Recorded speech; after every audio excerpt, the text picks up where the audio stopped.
In a world that is increasingly driven by the material ambition, technological advancement, and the thirst for personal success, one question continues to echo in every corner of the human experience. What does it mean to live morally? Morality, which is a concept as ancient as humanity itself, forms the invisible thread that binds individuals, families, communities, and nations together. It is the unwritten law in conscience that guides human conduct, the internal compass that points towards what is right, and a bridge between the self-interest and social responsibility. Without morality, no society can sustain peace, love, or justice. Morality is not just a philosophical idea. It is a practical foundation upon which civilization stands. Every era that has ignored moral principles has eventually drowned into corruption, conflict, and chaos. From families to nations, morality defines how people live, how they relate to one another, and how they envision the future. It is therefore a duty for every generation to uphold moral values and pass them to the next with utmost care and intentionality. Definition of morality. Morality can be defined as a set of principles, standards, and beliefs that guide human behavior in distinguishing right from wrong, good from evil, and justice from injustice. It is both a personal and social code, a system of values that shapes human actions and decisions. In the philosophical terms, therefore, morality comes from the Latin word moralitas, meaning the manner, character, or proper behavior. It is the ethical foundation that governs conduct within community. From a religious perspective, morality is often perceived as a divine law, a reflection of God's expectations of humanity. In secular society, it may be seen as the collective conscience of the people, developed through reason, empathy, and social experience. In essence, morality is the unwritten constitution of the soul. It dictates what we should do even when no one is watching us. It exists in the small daily choices, honesty over deceit, forgiveness over revenge, humility over pride, and love over hate. Without morality, therefore, human actions would be driven purely by desire, greed, or power. The importance of morality in society. 1. Morality promotes social harmony and coexistence. At the core of human existence lies the need to coexist. Morality is the lubricant that allows societies, machineries to function smoothly. It ensures that despite differences in tribe, race, religion, or status, people can live together peacefully. When individuals act with respect, fairness, and empathy, society becomes a haven of cooperation rather than competition. Imagine a community without morality, where lies are accepted, greed celebrated, and violence is normalized. Such a society would be a battlefield of selfishness. Morality tames the wild nature of human desires and replaces chaos with order. It teaches restraint, compassion, and justice, the very ingredient of peaceful coexistence. Number 2 is morality builds trust and integrity. Trust is the lifeblood of every relationship, whether personal, or institutional. A morally upright society values truth and integrity. When people uphold honesty in business, politics, education, and leadership, society prospers. Where morality dies, corruption thrives. Dishonesty erodes confidence in society, in systems. It breeds inequality and destroys the foundation of development. And therefore, conversely, moral integrity restores hope in governance, justice in law, and fairness in opportunity.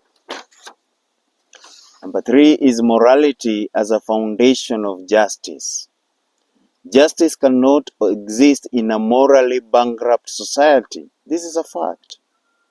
The law may prescribe punishment, but only morality can instill conscience. It is morality that teaches people to choose what is right, not out of fear of the law, but out of love for truth. In every society, brothers, where moral values are strong, justice becomes natural. People respect others' rights, leaders serve selflessly, and institutions function with transparency. Morality thus forms the heart of all sustainable justice systems.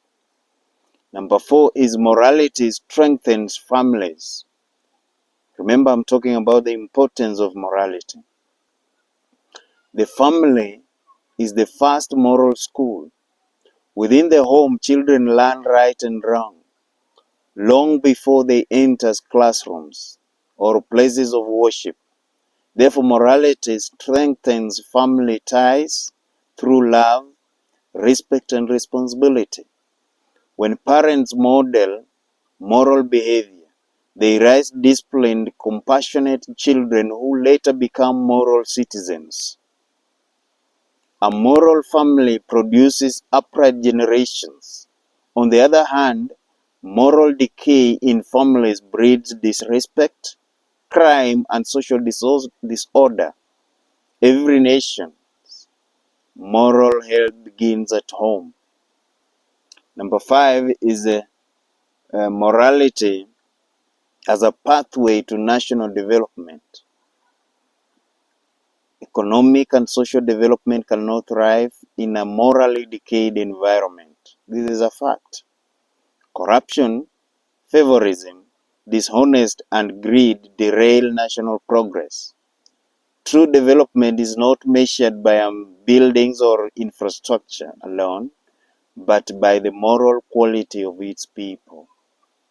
A morally upright citizenry values accountability, hard work, and fairness. Such values lead to efficient governance, reduced corruption, and equitable growth.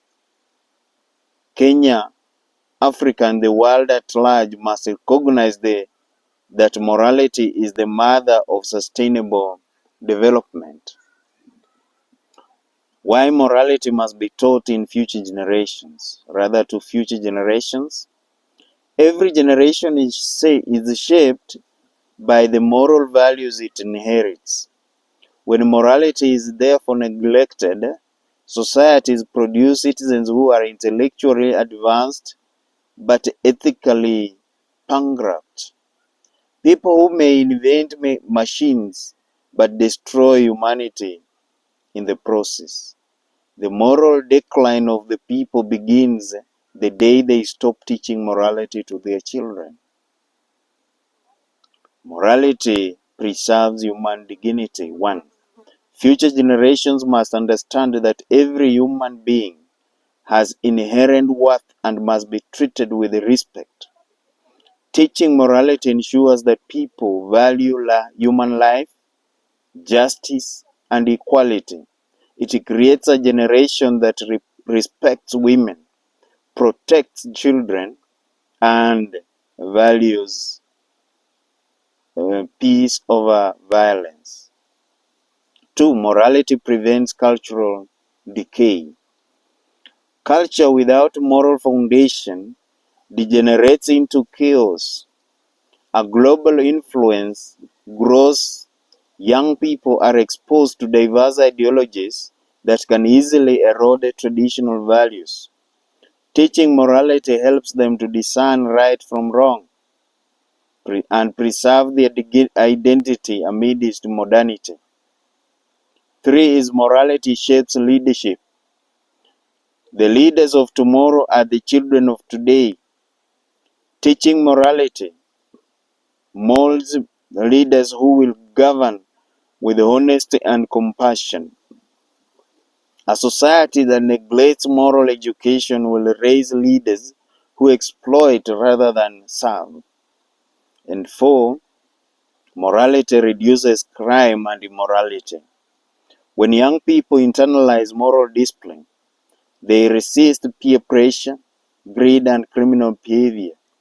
Morality becomes their shield against corruption, drug abuse, and violence.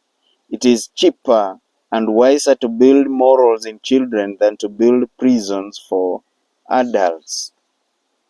Custodians of moral teachings is another area I want to address. Morality does not exist in isolation. It is nurtured and transmitted through key institutions in society. The custodian of moral instruction include parents, schools, religious leaders, and governments. Each plays a sacred and irreplaceable role in shaping the moral fabric of humanity.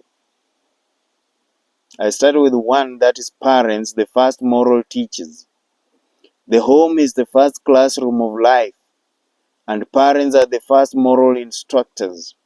Children learn not just from words but from observation. A father's integrity, a mother's compassion, and a family's unity become the moral blueprint for children. Parents who teach honesty, respect, and responsibility raise children who grow into disciplined citizens. In contrast, moral neglect at home breeds rebellion, disrespect, and moral confusion. Parenting must therefore return to international moral training, guiding by example, not mere instructions. Schools, that is the academic custodians of ethics. Education without morality produces clever devils. Schools have the duty to shape both the mind and the heart. Teachers must inspire discipline, honesty, and respect alongside intellectual learning. Subjects like civic education and life skills should emphasize ethical decision making and community values. When schools become moral incubators, they produce professionals guided not by greed but by conscience, doctors who care, judges who are fair, and politicians who can serve. Then we have the religious leaders, that is the guardians of spiritual morality. Religion has always been the soul of morality. Across all faiths, moral teachings promote peace, justice, compassion, and humility.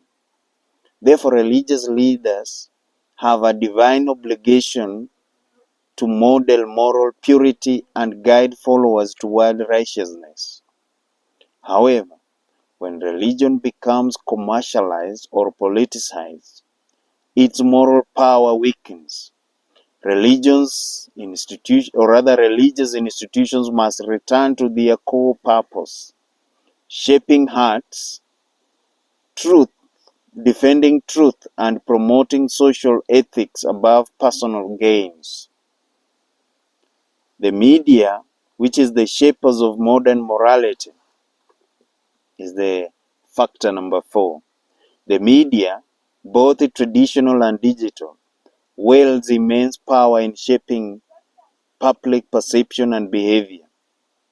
But unfortunately, modern media often glorifies immorality, materialism, violence, and sensuality.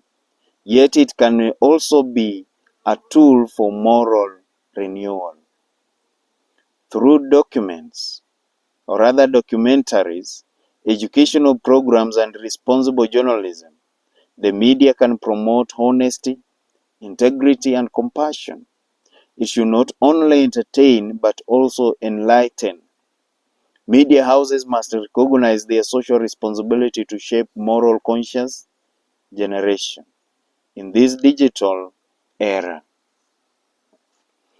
Number 5 is the government, which is the policy custodian of morality. A morally upright government sets the tone for the moral nation.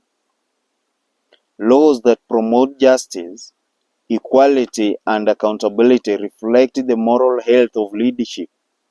When leaders lead by example, refusing corruption, defending truth, and promoting social welfare, they inspire citizens to follow suit. Governments must therefore institutionalize morality through education curricula, anti-corruption measures, social programs, and public accountability systems. Moral governance is the foundation of the national prosperity. There are challenges in transmitting morality across generations. Despite timeless importance of morality, modern society faces immense challenges in preserving and passing moral values from one generation to the next. And the following are the challenges. 1. The erosion of family structure. In many societies, the traditional family unit, once the cradle of moral upbringing, is weakening. Broken homes, absentee parents, and neglect of family values have leave children morally unguided. Without parental discipline and affection, moral confusion may reign further. Then influence of modern technology and media. The digital revolution, while beneficial, has also exposed young people to immoral content and at an alarming rate. Social media platforms often glorify vanity, greed, and materialism. The virtual world has become a silent teacher, sometimes louder than the real parents or teachers. Then we have the moral relativism. Modern philosophy increasingly promotes moral relativism, the idea that there is no absolute right or wrong, only personal opinion. This belief erodes universal moral standards, leads to confusion and moral compromise. Without shared moral compass, society becomes a marketplace of ethics where truth is negotiable and values are disposable. Then we have corruption and poor leadership. When leaders lack morality, citizens lose faith in justice. Corruption in institutions set a dangerous precedent, teaching the youth that success comes through shortcuts. The moral failure of those in power poisons the moral integrity of the entire generation. Then commercialization of religion. When religion becomes a business, morality becomes the product. The rise of fake prophets and self-serving preachers has diluted spiritual values. Instead of being moral beacons, some religious institutions now mirror the creed they should condemn. Number 6 is peer pressure and cultural dilution. Where the globalization has blurred cultural boundaries, many traditional African values of respect, humanity, and communal living are slowly fading away. Youths now imitate foreign lifestyle that prioritize pleasure over purpose. Peer pressure amplifies the loss of moral identity How to restore and strengthen morality? 1. Build a family on as a moral foundation. Families must reclaim their central role in the moral education. Governments and communities should support family empowerment programs. Parents must practice what they preach, spend time with their children, and cultivate honesty, empathy, and discipline at home. 2 is integrate moral education in schools, where moral instruction must be systematically included in the curriculum. Teachers should be trained not just as educators but also as moral mentors. Schools should emphasize civic responsibility, ethics, and community service to shape responsible citizens. 3 is promote ethical leadership, where leaders must model integrity, strict anti-corruption measures, transparency, and merit-based systems should guide governance. When leaders lead by example, citizens follow. Moral leadership is not about popularity, it is about principle. Then the use of media for moral enlightenment. Media organizations should develop content that promotes ethical values, stories that inspire honesty, documentaries that teach responsibility, and shows that highlight integrity. Social media influencers must also use their platforms for positive impact. Then we have revived true religious teachings. Faith institutions should return to authentic moral teachings. Honest, humility, service, and love. Religious leaders must denounce corruption and greed while modeling the virtues they preach. Religion should unite humanity under moral truth, but not divide it through hypocrisy. Then we have the community-based moral movements. Communities should organize moral mentorship programs, youth dialogues, and cultural renewal initiatives. Moral revival should be a social movement, not just a classroom lesson. Then we have encouraged the global moral dialogue, where in an interconnected world, nations must cooperate in promoting universal moral values, respect for life, justice, equality, and compassion. International organizations should advocate moral education as strongly as they do technology and economics. In a nutshell, therefore, morality is not a luxury. It is a lifeblood of civilization. It sustains peace, justice, and human dignity. Without morality, no amount of technology, wealth, or education can save humanity from self-destruction. The collapse of moral values is the collapse of the society itself. From parents to schools, from churches to media, from local communities to governments, every institution must rise to the call of moral renewal.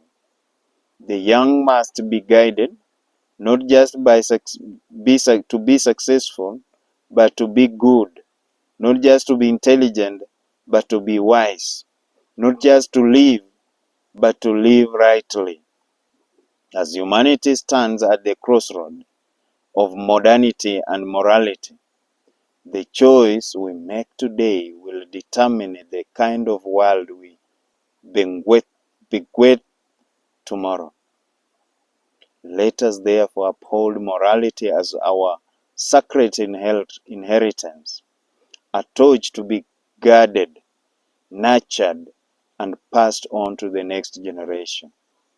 For when morality lives, humanity thrives. But when morality dies, even civilization itself becomes meaningless.